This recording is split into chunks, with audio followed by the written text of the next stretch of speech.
Hello everyone, we are going to start class 9 civics और civics का chapter number 3 हम शुरू करने जा रहे हैं और चैप्टर का नाम है बच्चे constitution design and it is very important chapter and in this chapter we will read about the what is constitution, why do we need constitution and what is the importance of constitution, क्यों उसकी जरूरत है, क्या उसकी importance है, किन लोगों ने उसको फेम किया, किन लोगों ने बनाया कॉन्स्टिट्यूशन को और क्या क्या प्रॉब्लम्स उन्होंने फेस की कॉन्स्टिट्यूशन को बनाने के लिए। तो ये पूरे इस चैप्टर में हम ये सारी चीज़ें पढ़ने वाले हैं। तो इसका जो हम फर्स्ट टॉपिक आज हम करने वाले हैं वो है south Africa struggle against apartheid. तो इसमें हम एक एग्जांपल ले रहे हैं साउथ अफ्रीका का जो रिलेट करेगा कि हमें कॉन्स्टिट्यूशन की जरूरत क्यों हुई, क्यों हर कंट्री का कॉन्स्टिट्यूशन होना चाहिए, कंट्री में कॉन्स्टिट्यूशन की जरूरत क्या है। तो साउथ अफ्रीका की बात करें, south Africa struggle against apartheid. South Africa ने अपार्थाइड सिस्टम से अपने आप को स्वतंत्र कराने के लिए बहुत लंबा स्ट्रगल किया, उसके अगेंस्ट स्ट्रगल किया, संघर्ष किया और तब जाकर उनको अपार्थाइड सिस्टम से छुटकारा मिला।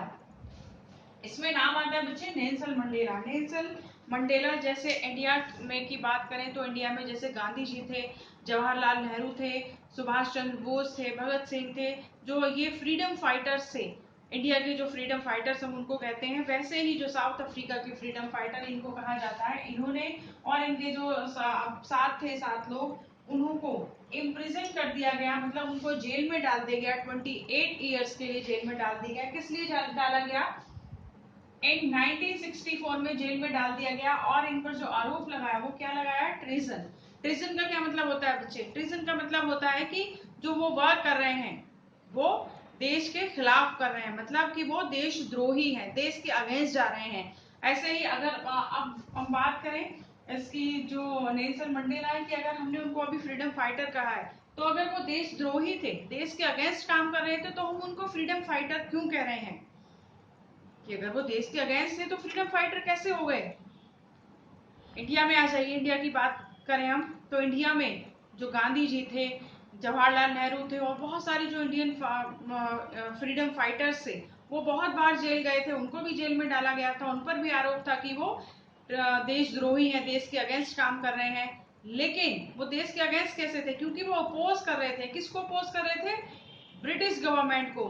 जैसे ब्रिटिश अंडर कंट्रोल थे, ब्रिटिश के अंडर कंट्रोल था इंडिया, इंडिया ने अपने आप को ब्रिटिश से आजाद कराने के लिए जो एक लंबी लड़ाई लड़ी, वैसे ही अंडर कंट्रोल था ब्रिटिश के साउथ अफ्रीका। तो साउथ अफ्रीका के लोग भी उसके लिए लड़ रहे थे, उसके लिए स्ट्रगल कर रहे थे कि जो ब्रिटिश हैं उनसे उनको छुटकारा मिल सके।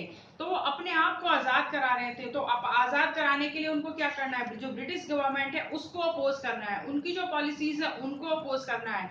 तो इसीलिए उनको कहा गया कि वो देश के खिलाफ वर्क कर रहे हैं और इसके लिए उनको 1964 में 28 ईयर्स के लिए जेल में डाल दिया गया। कहां पर? और वो जेल थी रोबन आइलैंड पर। कहां पर थी? रोबन आइलैंड पर। अब ये अपार्थाइड सिस्टम है क्या बच्चे? ये तो पढ़ लिया कि अपार्थाइड सिस्टम को अपोज कर रहे थे और उसके लिए उन्होंने बहुत सारी प्रॉब्लम्स फेस की, उनको जेल में डाल दिया गया। अपार्थाइड सिस्टम है क्या?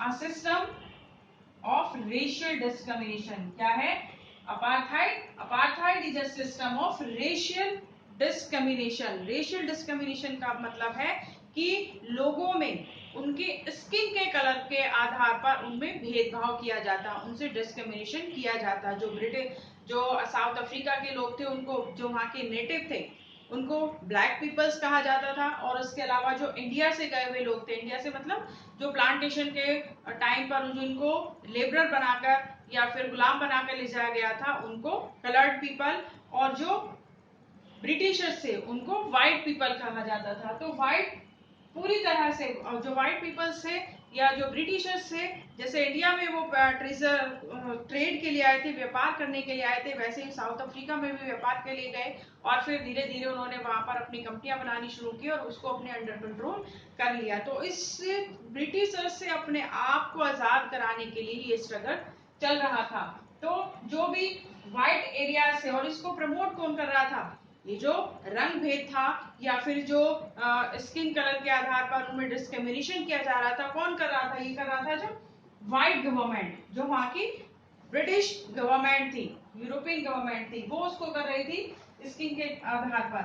सिर्फ इतना ही नहीं, जो ब्लैक पीपल्स थे, जो नेटिव थे वहां के, उनको they were forbidden from living in white areas. मतलब जहां पर वाइट एरियाज थे, वाइट एरियाज जहां पर यूरोपियन रहा करते थे, जो ब्रिटिश पीपल्स जहां पर रहा करते थे, उन एरियाज में वहां के नेटिव या फिर जो नॉन वाइट पीपल्स थे वो नहीं जा सकते थे। उनका जाने पर वहां पर पूरी तरह से पाबंदी थी। सिर्फ इतना ही नहीं, उनके लिए taxis, buses, train, school, college, cinema hall, swimming pools और जो टॉयलेट्स, थिएटर, ये सारी चीजें बिल्कुल सेपरेट थी। किसके लिए? जो व्हाइट पीपल्स से उनके लिए अलग थी और जो ब्लैक पीपल्स से उनके लिए अलग थी। चलो कोई बात नहीं, दोनों के लिए अलग अलग है। लेकिन जो व्हाइट पीपल्स के लिए थी उसमें हर तरह की फैसिलिटीज थी, और जो वहाँ के जो नॉन व्हाइट पीपल्स थे, ब्लैक पीपल्स थे, उसमें किसी भी तरह की कोई भी फैसिलिटी उन लोगों के लिए नहीं थी। सिर्फ इतना ही नहीं, जो अगर ब्लैक पीपल्स को जो व्हाइट एरियाज हैं वहां पर किसी तरह का वर्क उनको अगर मिल रहा है, कोई काम उन्हें मिल रहा है, लाइक कोई प्लम्बर का वर्क मिल रहा है, या फिर उनको एक उसका कारपेंटर का वर्क मिल रहा है, या फिर ब्लैक स्मिथ का वर्क मिल रहा है, तो भी they could not go there without permission. वहां पर वो काम के लिए भी बिना व्हाइट गवर्नमेंट की परमिशन के एंटर नहीं कर सकते थे। तो बहुत सारी प्रॉब्लम्स थी उन लोगों के ऊपर। जैसे इंडिया के ऊपर बहुत, इंडिया के जो लोग थे बहुत मुश्किल से जी रहे थे जब ब्रिटिश के अंडर कंट्रोल थे, वैसे ही कंडीशन थी साउथ अफ्रीका की। वहां के लोग भी बिल्कुल इस तरह के उस तरीके की कंडीशन है जैसे हमारे घर में हमारे ऊपर कोई और दूसरा एक कमांड लेकर बैठा है कि वो अगर कहे तो हम उठे, वो कहे तो बैठे, वो कहे तो खाएं, वो कहे तो हम कहीं जाएं। उसी तरह से कि हम बिल्कुल किसी दूसरे के हाथ की कठपुतली थे।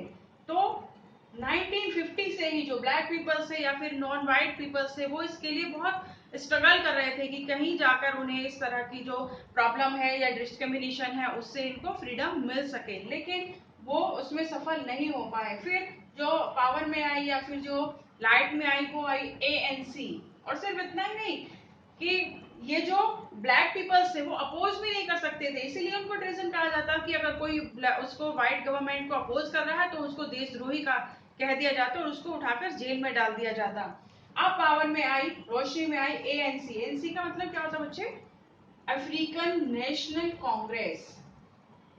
अफ्रीकन नेशनल कांग्रेस जो एक बड़ी पार्टी थी, और it was the umbrella organisation to lead the struggle against segregation. Segregation का मतलब अलगाववाद, की लोगों में अलगाव किया हुआ है, अलग अलग उनको किया हुआ है, तो इसके खिलाफ थी अम्ब्रेला ऑर्गेनाइजेशन।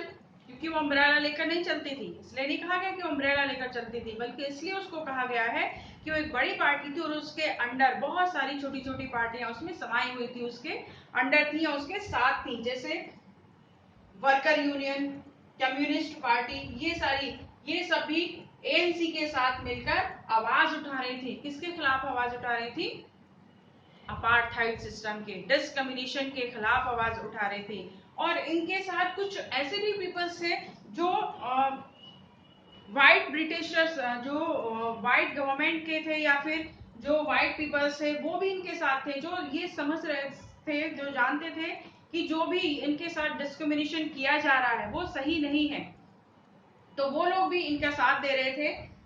बहुत सारी दूसरी कंट्रियां भी ऐसी थी जो अपार्थाइड सिस्टम को अपोज कर रही थी, वो भी कह रही थी या फिर वो भी चाहती थी कि ये जो डिस्क्रिमिनेशन है ये खत्म हो, क्योंकि वो सही नहीं है, वो अनजस्ट है और इन लोगों के खिलाफ है। तो इस वीडियो में इतना ही।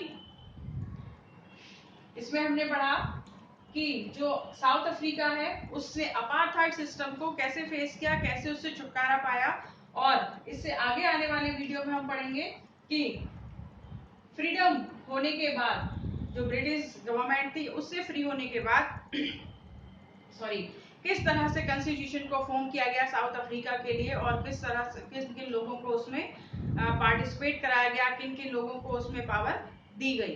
तो इस वीडियो में इतना ही, मिलते हैं नेक्स्ट वीडियो में इसी चैप्टर के एक नए टॉपिक के साथ। Till then, good bye.